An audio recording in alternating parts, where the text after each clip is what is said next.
Bonjour et bienvenue dans cette formation continue dédiée au logiciel Unity 3D.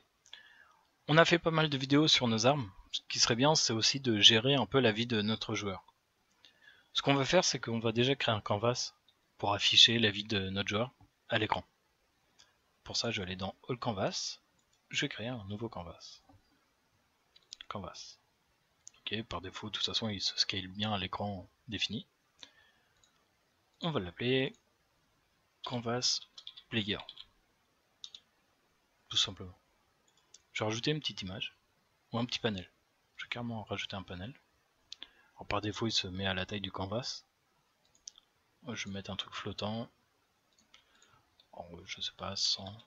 Je vais mettre 100%, puis je vais l'éditer directement. En 2D, ici. F pour recentrer la caméra. On voit la taille de notre canvas.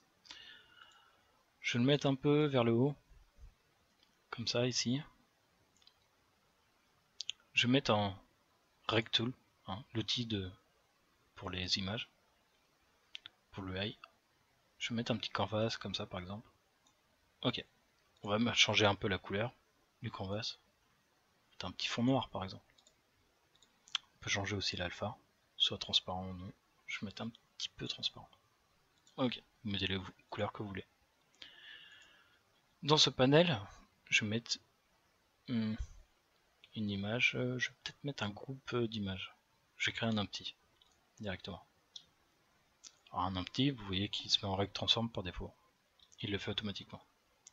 Alors le GameObject, on va l'appeler elf par exemple. Ou elf bar. Ce sera la vie de notre joueur. Je vais changer un peu sa taille. Bon, je mets une taille approximative, vous mettez ce que vous voulez, vous faites ça proprement. Ok. Cette barre, je vais lui mettre une image. Vous voyez qu'elle n'a pas d'image. Je vais mettre un fond, image, que je vais rescale ici. Alors soit quand je clique, ça garde ses propriétés par défaut, sa taille par défaut qui est à 100%. Ça l'adapte en fonction de son parent. On peut aussi faire Alt et cliquer. Ça remet les valeurs par rapport à son parent. Okay, ça se scale avec son parent. Cette image, ça va être le fond de l'image. Je vais appeler background. Background. Ok, je vais le mettre en noir profond. Peut-être en rouge. Bon, je vais mettre noir. On verra si on voit bien notre vie. Ça risque d'être un peu... On va peut-être rien voir. Je vais mettre mon panel un peu plus clair, comme ça. Ok. Ce background, je vais CTRL D, je vais le dupliquer. Je vais l'appeler elf. Et notre vie, on va mettre par exemple une couleur verte. Ok. Alors, je me suis trompé. Il faut créer un panel. Pas une image. Un panel. Un panel a plus d'options qu'une image. Vous voyez qu'une image, tout ce qu'elle a, c'est un sprite. Une image, et elle a une couleur. Et un matériau au pire. Le panel, lui, il a plusieurs options. Image type. On va servir de ça. Alors, je vais l'appeler elf. Je vais changer sa couleur. Rouge, vert, comme vous voulez. On va mettre un vert. Alpha à 100%. Vous voyez qu'ici, notre image a un contour et un petit décalage. On voit bien que notre image est bien scale par rapport à son parent et qu'il n'y a pas de bord. On voit ici les points. Par exemple, si je mets une bordure de par exemple 10 sur la gauche, si je vais à gauche de l'image, je suis tellement zoomé, voilà, il y a un petit déport de 10 sur la gauche. Si je mets par exemple 10 vers le haut, 10 vers le haut, ok. Pour l'instant, je vais mettre à 0, que ça se colle bien à son parent. Alors du coup, il y a un petit bord. Pourquoi? Parce que la source image de base, c'est un background. C'est une image que nous offre Unity, comme ça, avec des bordures, des arrondis. Quand on clique ici pour changer d'image, on voit qu'il n'y a pas beaucoup de choses, il y a 2-3 trucs. Ce que j'aimerais bien, c'est une image pleine. Alors je pourrais aller sur un logiciel d'édition d'images pour créer une image blanche carrée. On peut le faire directement via sur Unity. Je vais aller dans mon dossier game. J'ai un global. Je crée un nouveau dossier. Je vais l'appeler Canvas. Je vais mettre un dossier, image, par exemple, avec un S peut-être, image. Et dedans, je vais créer une image, ici, create sprite, et un square, un carré, que je vais appeler square. Mince. Square. Ok, on s'en fout du nom. Et il nous crée une image blanche, par défaut, déjà en sprite. Un polygone, voilà, tout simple. Par contre, 2048, c'est peut-être un peu beaucoup. Je vais mettre en 512, ça suffit largement. Ok, il nous a créé une image carré blanche. On va s'en servir. Dans image, je vais faire glisser square. Et là, on n'a plus de bordure, hein. C'est vraiment une image blanche, hein, pleine. Vous voyez qu'elle fait 4 pixels par 4 pixels. C'est pas très important les pixels, c'est juste pour ajouter de la couleur. Ce panel ici, il a une fonction filled, image type, et on peut jouer avec un field amount pour découper notre image. Alors là, c'est en radial, je peux le mettre par exemple en horizontal, de gauche à droite, et jouer avec son filled. Okay, on va servir ça pour faire notre vie de notre joueur. J'aurais peut-être pu mettre un fond rouge, par exemple.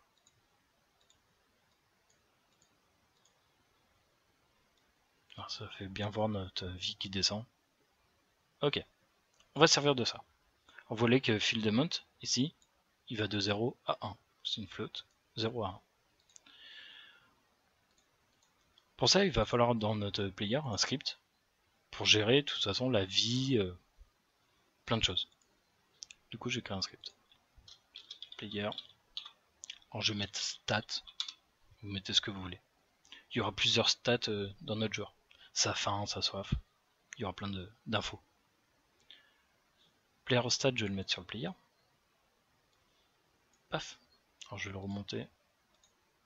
Histoire de ne pas avoir le contrôleur ici. Ok. Player stat, je l'ai édité. Alors je vais revérifier que ça se met bien à jour ici, player, tac, mets-toi à jour. Ok, je supprime tout.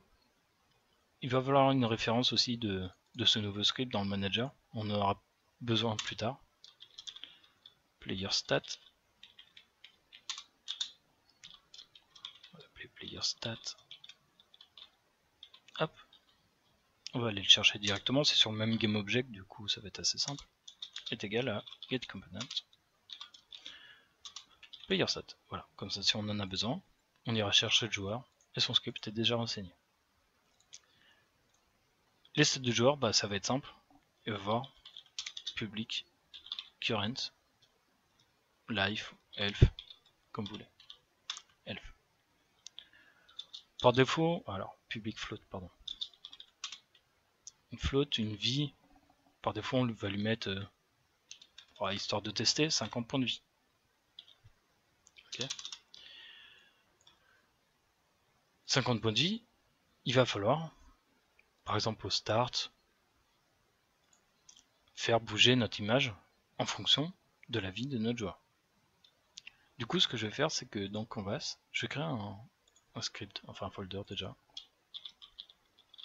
pour les Canvas. On a un Canvas player. Le script, je pourrais le mettre directement sur ma barre de vie. Je suis en train de réfléchir. On va le mettre directement sur le Canvas. Ok, je vais créer un script pour le Canvas.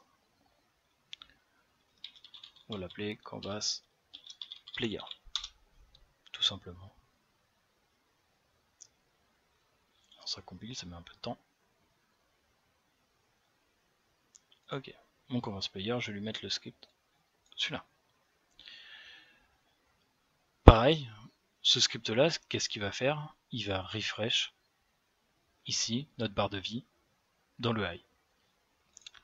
On va aller chercher notre image et suivant les stats du joueur, on va bouger cette image.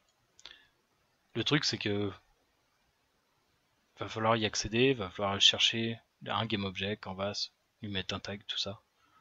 J'ai déjà un script global, je vais m'en servir. Déjà je vais éditer mon strict global. Alors ça c'est pas mis à jour. Voilà. Ok, il a fallu que je ferme Visual Studio. Ok, ce que je vais faire, c'est que je vais aller dans mon global et je vais renseigner mon canvas player. Public, statique, canvas player, que je vais appeler en CV pour canvas player.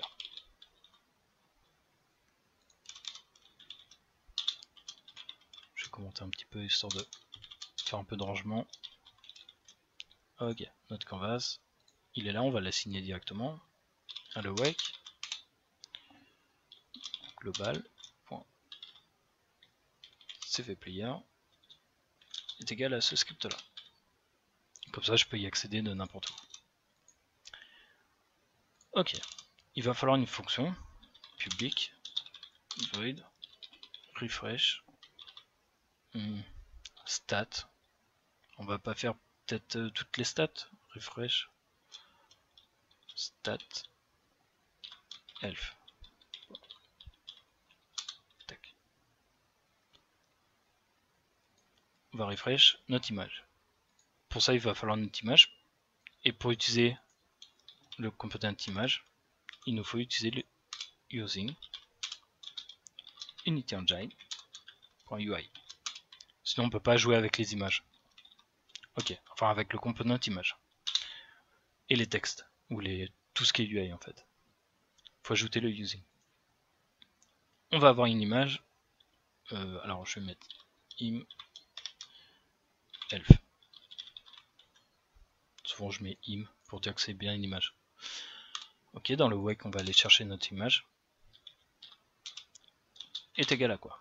Alors dans notre canvas, notre image, elle est dans le panel, dans le truc là et là. Ouh, il y a du chemin. Panel, elfbar, je vais copier le nom elfbar. Ok. On va aller chercher transform.find le panel. Panel.find elfbar.find et notre image s'appelle juste elf. Elf. Et on veut son component image. Hein. C'est une image. Get component image. Voilà. On a été chercher dans elf son component image. Et on va aller jouer avec Feldamot. Parfait, on l'a renseigné via script. Ça nous évite de le faire à la main. Ok, elf, il va nous falloir notre variable ici de vie. Par exemple au start, ici, void start. On va mettre à jour notre image. Donc, on a une référence dans le global, CV player, notre fonction refresh stat elf. Et on pourrait à chaque fois, alors on sait qu'on refresh la vie. Ici on pourrait aller chercher notre joueur et en fonction de son script, cette variable là, mettre à jour. Mettre à jour. Il y a un truc un peu plus simple, ici on pourrait demander directement la float elf par exemple. Ici dans le stat, il nous demande un paramètre, une float current elf. Voilà, ça évite d'aller chercher le joueur, d'aller chercher le script stat, tout ça. Ça va plus vite. Donc ici on va dire que quoi? Image, elf, sa fonction Feldamot est égale à elf, la flotte qu'on a mis dans le paramètre. Et attention, une image, le Feldamot, alors je sais pas s'il nous le dit, non il ne le dit pas, mais c'est de 0 à 1. Notre vie là, bah, pour la plupart des jeux, c'est des 0 à 50. Donc on va diviser elf par 100 pour avoir des flottes. 100f, ou 100 directement. Ok. Au start, on met à jour notre image. Par défaut elle est à 1, elle est à 100%. Vu qu'au start ça va être mise à jour, normalement elle devait être à la moitié. Paf. C'est bien mis à 50. Notre vie est à 50.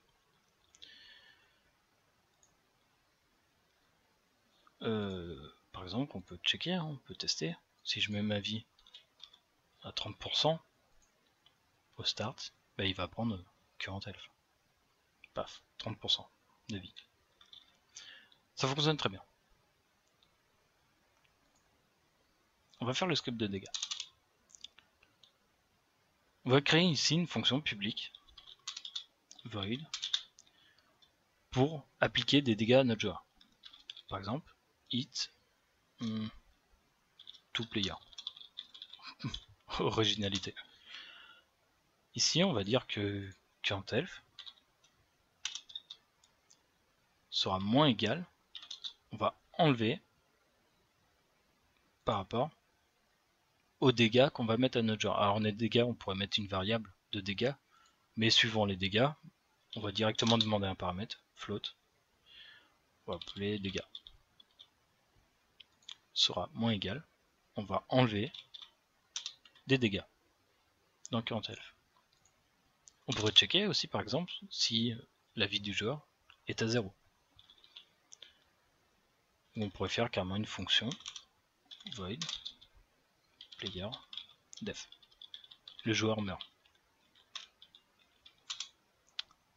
Ici, à chaque fois qu'on prend des dégâts, on va appeler notre fonction player def. On pourrait checker si notre vie est à 0 et appeler cette fonction en fond. On pourrait checker aussi ici. À chaque fois, de toute façon qu'on prend des dégâts, on appelle cette fonction. Appeler ici. Bon, ce que je vais faire, c'est que je vais checker ici. Ça va être mieux. Si ma vie courante est inférieure ou égale à 0. Alors je mets inférieur ou égal, parce que par exemple ma vie est à 5, j'ai 5 points de vie, on m'en enlève 30, ma vie sera à moins 25, du coup ce sera inférieur ou égal à 0. Ok, si elle est inférieure ou égale à 0, player def. Ici, il faudra faire attention, c'est que notre vie, il ne faut pas qu'elle aille dans le négatif. Parce que je ne pourrais pas faire de refresh vu que ma variable ici de mon image va de 0 à 1. Elle va pas dans le négatif. Du coup, je joue player mort, player def.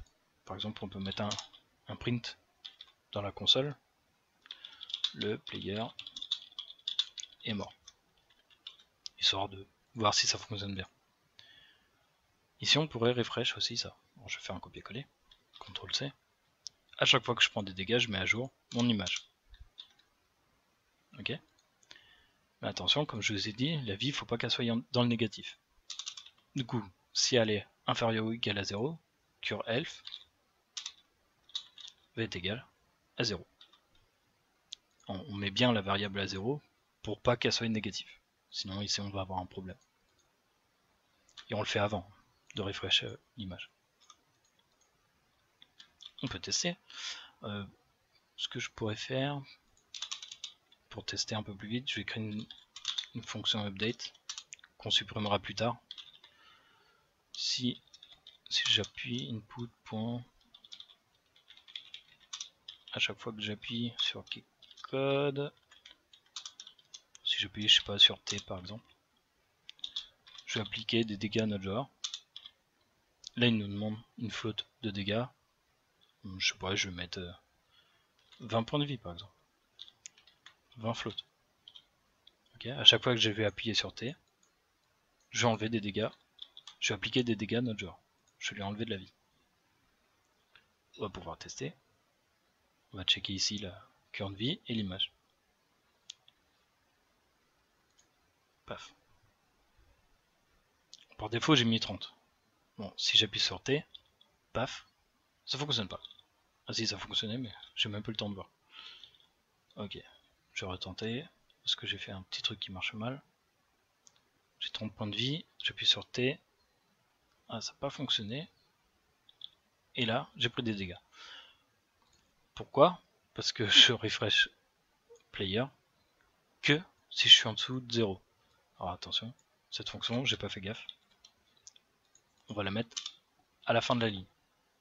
Alors, on check avant si la vie est à 0, on met à défaut, mais à chaque dégât, on met à jour les stats. On pourrait faire un refresh stat dans une update pour mettre à jour tout le temps les dégâts. Bon là, on a une fonction pour appliquer des dégâts. Autant éviter de mettre ça dans une update, hein, parce que sinon ça prend des ressources pour rien, de refresh l'image tout le temps, constamment. Autant le faire quand on en a besoin. Ok. On lance 30 points de vie, j'appuie sur T. J'ai plus que 10 points de vie. On voit Current Health dans l'inspecteur. Paf. J'ai enlevé 20 points de vie. Le joueur est mort. Et ma vie est bien à 0. On pourrait tester aussi, mais là vous verrez qu'il y aura un problème. Par exemple, si je mets 200 points de vie à notre joueur, vu qu'on lui demande dans le canvas, quand on refresh l'image, on divise health par 100. Ça veut dire que par défaut, si notre vie est à 200, on ne peut pas le mettre dans le fil d'amont. Celui va de 0 à 1. Si on met 200 points de vie, bah, ça fera 2 en fait. Du coup, il va y avoir un petit problème. Si je mets à 200, j'appuie sur T, bah, je perds bien de la vie, hein, on voit 140 points de vie, 120. Mais mon image, de toute façon, elle va qu'à 1 maximum. Du coup, ça marche pas. T, je suis à 100 points de vie, là ça me fait comme ça. Ok. Donc si vous voulez mettre plus de points de vie, il faudra faire une petite modif dans la fonction de refresh pour aller au-delà de 100 points de vie. Ok. Donc ça fonctionne bien, on a une barre de vie dans notre joueur. On peut appliquer des dégâts de joueur. Ce qui serait bien plus tard, par exemple, c'est de faire